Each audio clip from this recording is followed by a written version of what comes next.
I first conceived of this idea to write about this topic, it looked like the period 2016 to 2019 would be a serious contender for a golden era. But looking at the evidence above, I think not.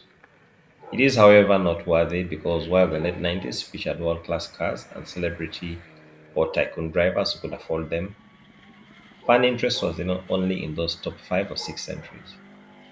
By the midpoint of most events, following retirements and no Superari rules at the time, there would be only 2 cars fighting for the win. A third was settled for the last podium position.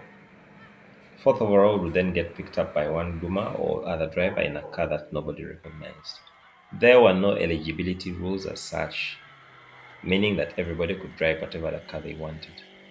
So apart from the car, in the face of a competition from world class rally cars, uh, the locally built cars or the older, smaller engined or rear wheel drive or front wheel drive cars stood no chance, and nobody took them seriously. This is what makes the last millennial teens. I came up with that just now, by the way. That is a period between 2016 and 2019 interesting.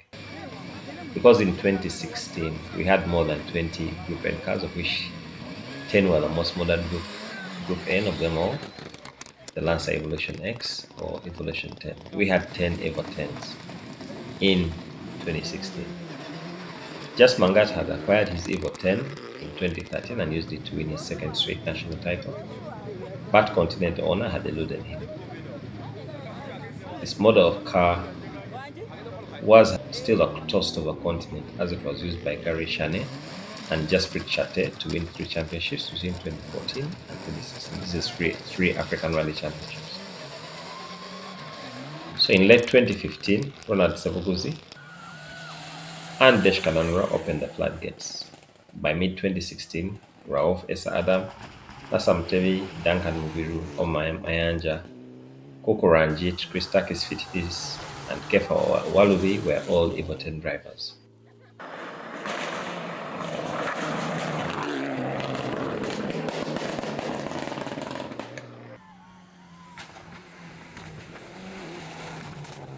On top of these, we then had slightly older cars that a good driver would match the Evo X. These included Lancer Evo 8 and 9s for Ambrose Biona, Musa Kabega, Wilbert Polepole, Jonas Kansime, Geoffrey Samba, as well as N12 and N14 Impressas for Susan Mwonge, Hassan Alwi Jr., Jas Mangat and Duncan Mubiru, whose N12 and N14 moved on to Posiano Rakataka and Abdu Katito respectively in 2019.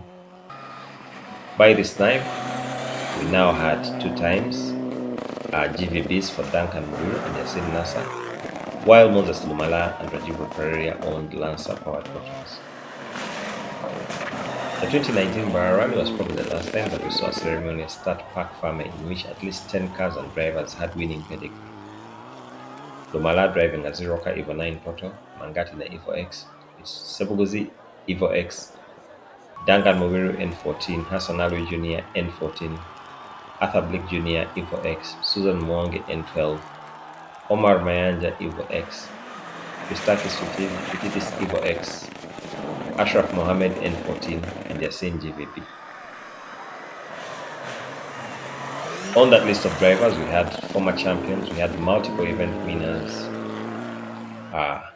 and we also had champions to be in the case of Yasin Nasser. It is because of this level of competition based on eco machinery that we had a new champion every season between 2015 and 2022.